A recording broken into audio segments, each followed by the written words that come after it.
Hey everyone, Jamie with Strong Family Financial here.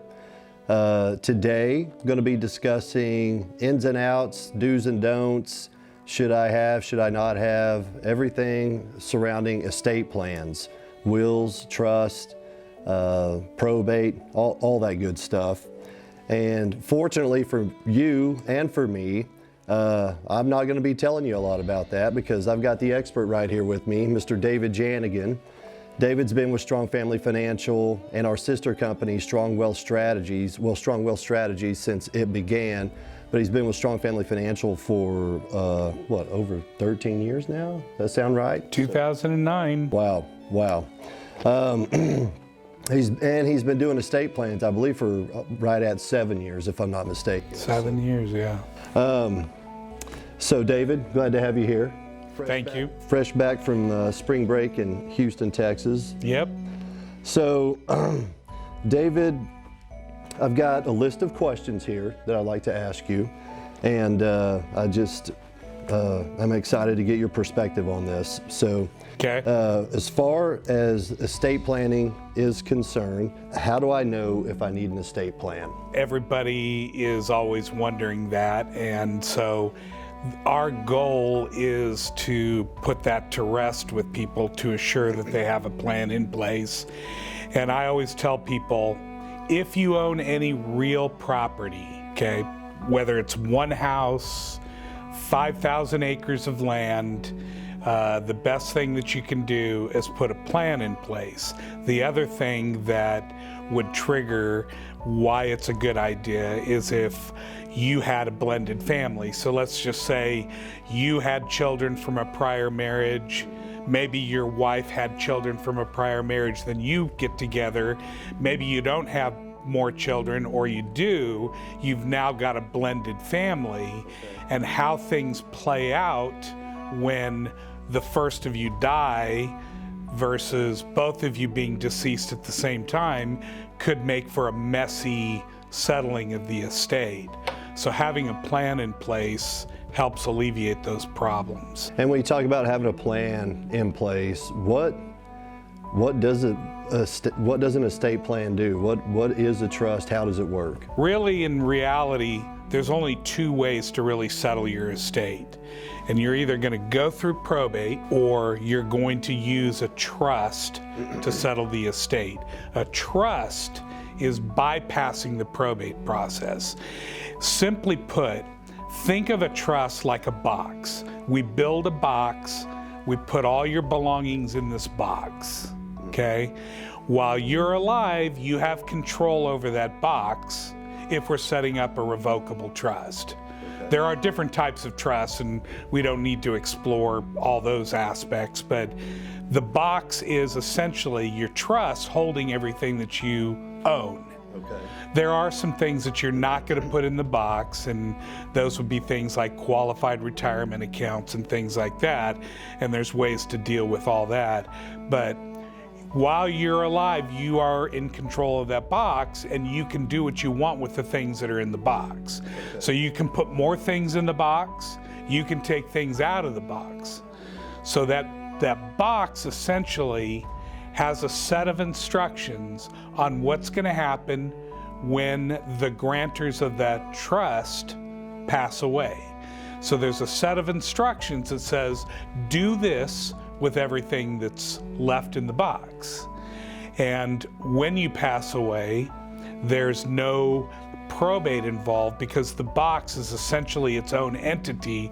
Like if you were to start a business with an LLC or a corporation, the trust is its own entity. It acts as its own entity. So when you die, it doesn't dissolve, it doesn't disappear. Kind of what I'm hearing is if I don't have an estate plan, if I don't have a trust, there still is a plan for my estate. It may not be the plan I want it to be, but what happens if I don't have a trust? What is probate, and what are the pitfalls? So when people die and they do not have a plan put in place, like let's say you passed away and you had no trust, you had no will, but you own property, you own a home, you're dying intestate.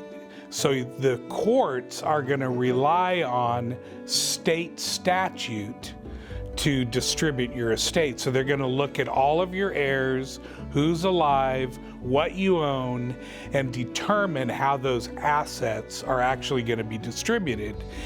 And in some cases, it's going to be in such a manner that is what you originally were not planning on happening. Okay. So if you die intestate without a will, without a trust, now you're relying on the courts to determine how that estate's going to be distributed. If I have a trust and I pass away, is it possible that any of my family members, friends, anybody close to my estate, if a trust is in place, can they protest it? Anything can be protested. Okay. The thing about a trust is they're usually an ironclad entity. So unless they can prove that you were incompetent at the time that the trust was established, it's really hard to break a trust unless they can prove Maybe somebody had a gun to my head when I signed. yeah, competency or coercion. Somebody breaking the trust is not an easy task, and it can be very expensive to try to fight it. So most of the time when somebody is fighting a trust, they're usually pulling the competency card. If I've got an estate plan, it seems like it may, for lack of a better way of saying it, it may give me the ability to exercise my will and my wishes beyond the grave. Essentially, that's really what you are doing with a trust, because you are essentially laying out a set of instructions on how things are going to be distributed and when they're going to be distributed. Okay. Now, there are some general rules, like the laws of perpetuity don't allow you to lock up real estate in your trust for an indefinite period of time. All right. But if, let's say, you had an irresponsible child that you knew they were inheriting through the trust, let's say $500,000 in cash money, you know that they got that $500 in a lump sum, they're going to be broke in a week. Okay. So you can set up where they don't have direct control of that lump sum of cash and get it over a period of time. And I'm assuming that this is where the executor of my estate plan comes into play. So when it comes to the distributing the proceeds of the estate or managing what's in that box that you're talking about, who should I choose to do that? And is it correct they're called the executor? Well, in a trust, they're actually called the successor trustee. Okay. An executor is the term used for somebody who is managing the will. Okay. Through probate. All right. In a trust, it's actually referred to as the successor trustee. So when people set up a living trust, they are actually, unless they appoint somebody besides themselves, they are always their own trustee. So if you set up a trust, you're your trustee of your trust. You're also the grantor of the trust. You're the one that granted the permission to create that entity. Okay. But when you pass away, that box, you've got named people that are going to be in control of handling the distribution of that trust. They have limited powers, though. They don't have the power to alter the trust, but they do have the authority to follow the instructions on how you wanted things distributed, and they also have the authority to manage assets for that person if they're being held in the trust for an extended period of time. I think there's a conception out there. I know I've always grown up thinking this, and I say I've always grown up thinking this. I'm 45 now, and it still enters into my mind, but It seems like aren't trusts just for rich people? That's a common theme with most people. They always think, well, trust is only for rich people. And again, people that do trust, they're doing it, which the number one reason is to avoid the probate process. So I always tell people, look, you're doing your family no harm by setting up a living trust.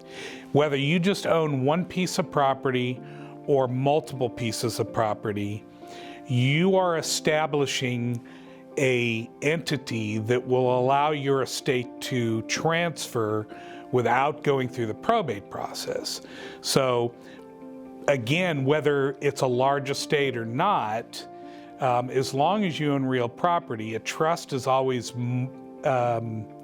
more cost effective or better to suit the transference of property than rolling the dice going through the probate process, and there be problems that could arise that will just increase the cost of settling the estate. Because the trust allows for those costs to be controlled, where the probate process, there are unknown factors that could multiply the cost by 10 times. And I'm assuming that would be through legal fees, litigation. Correct. Satisfying family members, coming to compromises.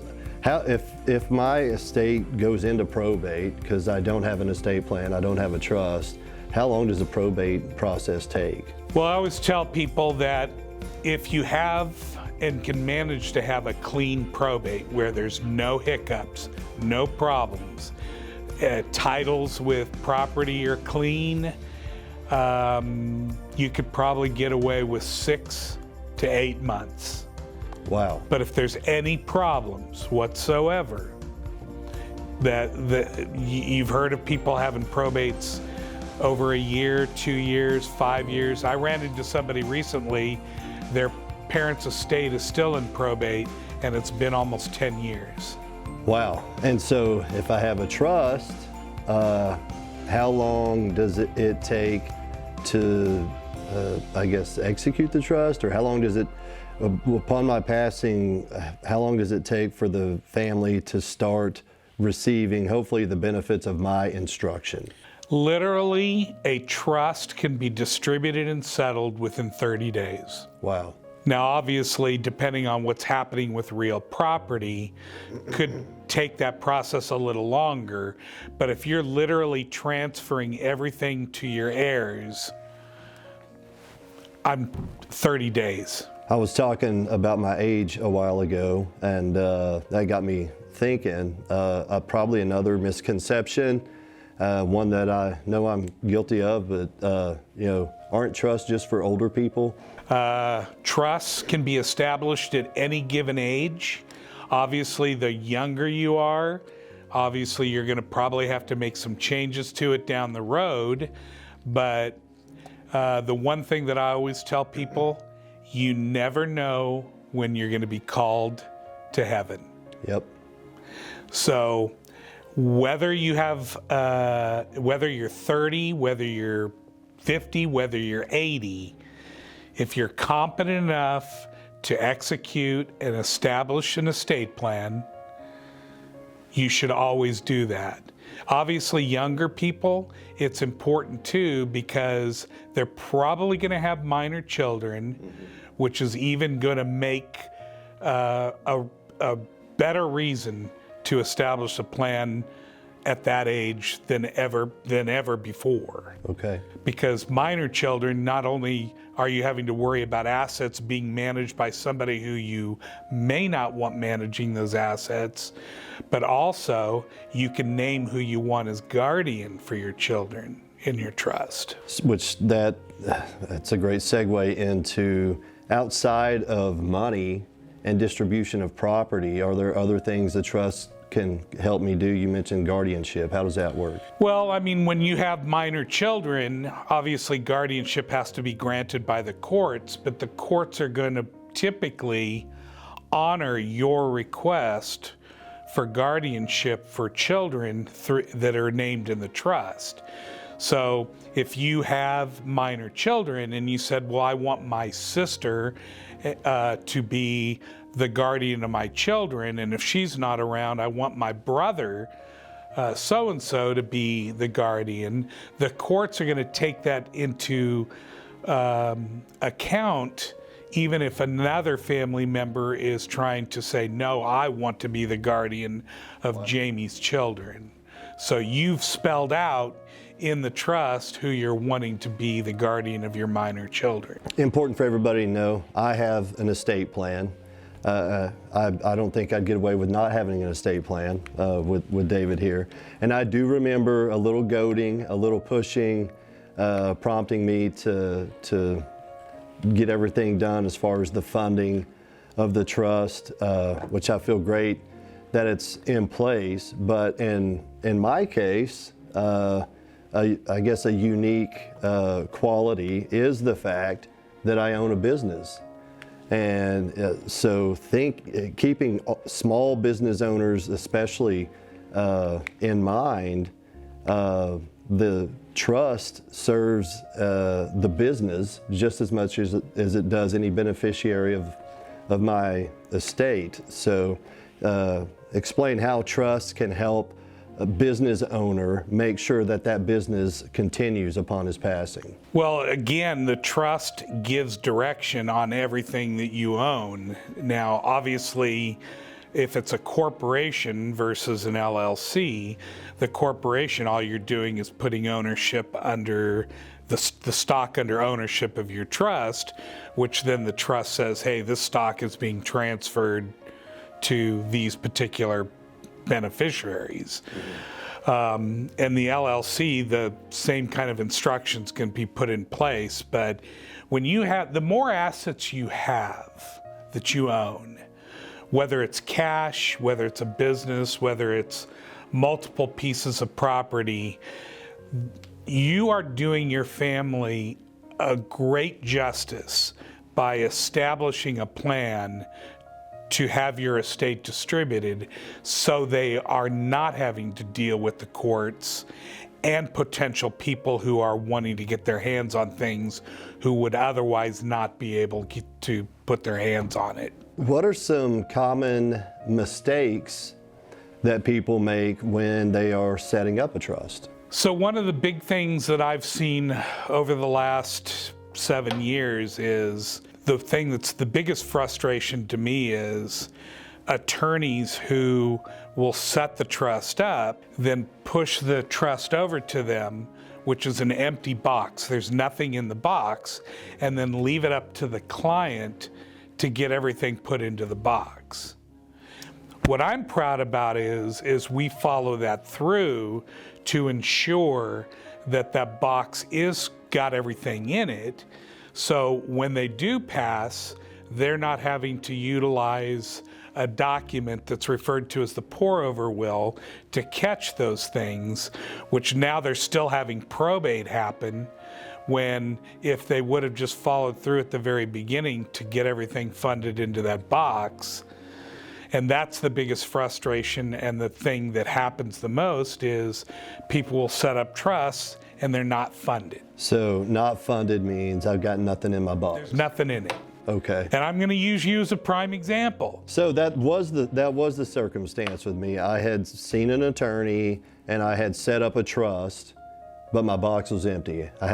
And I remember I was given pretty broad instruction on, okay, here's your trust, here's your estate plan. Now you need to go to the bank. You need to call whoever has the title on this or that or whatever. And so essentially, yeah, I've got my trust done, I've got my estate plan done, but it's just a useless piece of paper if something happens to me if I don't have the things inside the box. Correct. All it is an expensive piece of paper. And so I had to get things in the box, and that's what you helped me do.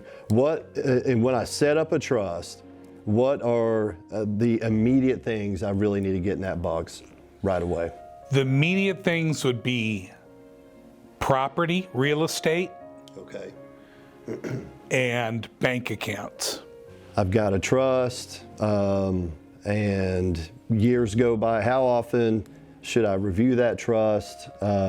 What life events happen that should turn me back towards the trust and say, hey, I need to put more stuff in my box? So I always, when we set up a trust for our clients, when I'm turning everything over to the client, I give them one last set of instructions.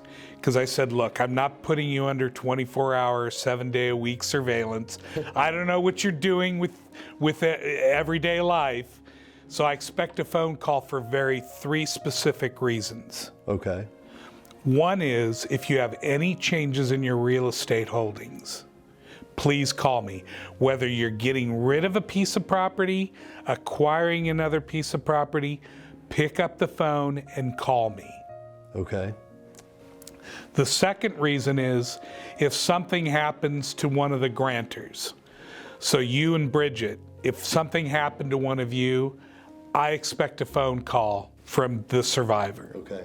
Okay? And then, of course, which is always gets a chuckle, I expect a phone call if you win the lottery. Oh. Because we are going to have to do some major changes to the trust to avoid taxes. Okay. So a trust can help me with taxes? Well, yes, because you can place money in an irrevocable trust, which changes the tax consequences to your heirs.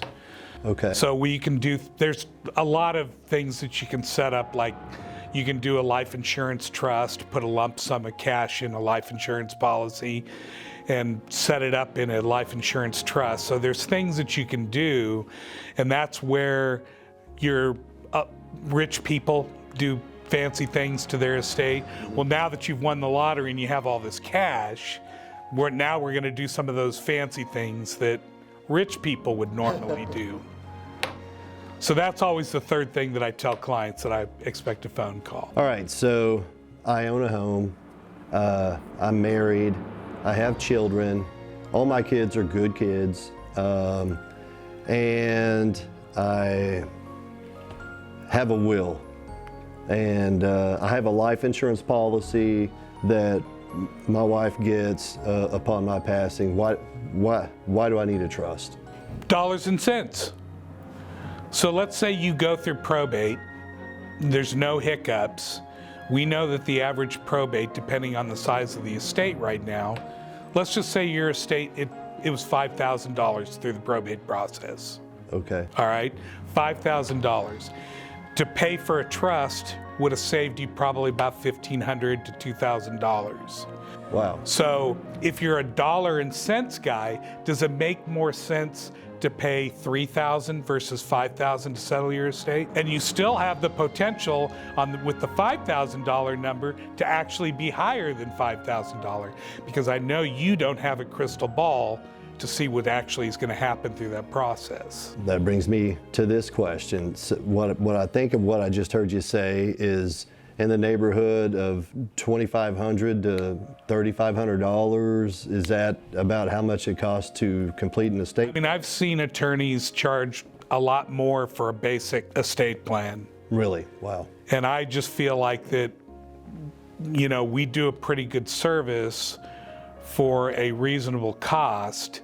And again, it's all about dollars and cents. Because even when I have somebody say, well, I don't think my kids are going to fight or have any problems through the probate process, I'm playing devil's advocate when I'm meeting with somebody, and I'm going to say, well, do you know what their financial position is going to be at the time of your death? Do you know what their significant other's feeding in their ear that's going to influence the decisions that they make? What about that person who was in your life many years ago that feels like they should be getting something and they pop up out of the blue? Mm-hmm.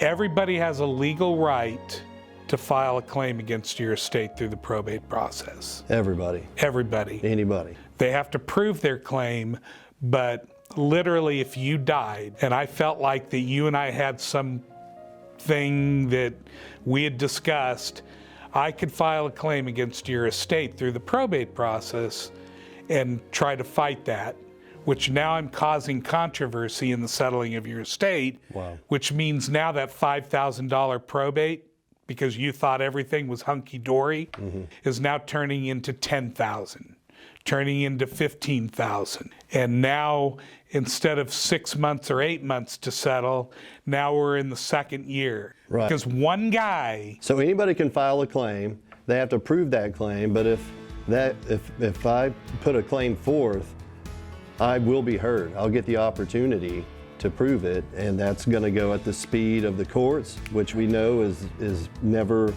a fast process. so that's why funding product or things into the trust can be important, because if you're driving now, obviously this is one thing that we don't have clients do is their everyday vehicles. We don't have them fund those into their trust. But let's say you're in an accident and somebody's killed, and they say, well, I'm going to sue you for everything you got. Well, in essence, having a trust is making you look on paper like you don't really own anything. So we're trying to make you look as broke or don't own anything directly. So if you're in an accident and the surviving family says we're going to sue you for everything you got, well, in reality, if everything is funded correctly, the only thing that you're owning is the car that you just crunched and the clothes that are on your back. Essentially things that are not in the box. Correct. That's why it's important to have everything in the box. Interesting. And just to bring something up, we did a trust for a client about 5 or 6 years ago. Well, she passed away, and one of her bank accounts was left out of the trust. Her brother is the successor trustee, and now he's having to go through probate to get $30,000 in cash out of one bank account, because the client did not follow our instructions about one bank account. She had the trust on one of her bank accounts, but she did not place it on another bank account. And now he's going through probate with the pour-over will that we made to get $30,000 cash out of a bank account, which means now he's going to be on the hook for probably about $4,000 in legal costs. Wow. When if she would have just put the trust on the bank account in the first place. We work, our target market is people in retirement. Most of our clients are Medicare age and hopefully enjoying a strong retirement. But I know that long-term care has become just a huge issue, not just in the state of Oklahoma, but across the world, quite frankly. Some statistics show that 1 out of every 2 people is going to find themselves in some kind of extended care or long-term care situation before they pass away. I know that a trust surely has got to have some advantages when it comes to someone finding themselves in a long-term care situation. Maybe speak to that, but also speak to how important it is to get the trust done as soon as possible because of the 5-year look-back provision. There's a lot of misconception about how trusts put protection in place for in the event of a long-term care scenario. So one of the things that people don't realize is you have a covenant with the state that you live in that you're going to handle your own long-term care in the event that you need it. That doesn't mean that they're not going to step in to help you, but there are things that they look at whether they're going to actually come in and help you out. So the answer in general for a trust giving you a layer of protection for long-term care is that it has to be an irrevocable trust. I'm sorry, not irrevocable. Yes, irrevocable, that requires protections from long-term care. In other words, you cannot be in charge of the assets at the time of the long-term care event. So if you are really concerned about long-term care, and I try to tell clients this, that assets need to be converted, or your trust needs to be converted to an irrevocable trust and another trustee named in the event you believe that long-term care is inevitable. So I've got a revocable trust, and let's just say I have a stroke. I've become, I'm still alive, but I'm incapacitated. What do I just make my trust revocable at that point? Or does my family do that for me? Or well, yes, your family has the attorney start converting assets into a revocable trust. You understand, though, that there's still that five-year look back. And this is where preparing for the eventual long-term care event is absolutely vitally important, because there's no magic bullet to really protect yourself from long-term care unless you pre-plan for it. Because the state's going to look at you and say, well, you have a trust, you have assets. Just because you have this trust, you are the trustee of that trust. Right. So you have to get the assets out of your direct control in order for that to avoid. So what I'm hearing you say, and I've been shouting this for years, is, although a trust, it can do many things, it will not necessarily save your assets from the devastation that a long-term care experience can cause. I mean, essentially, when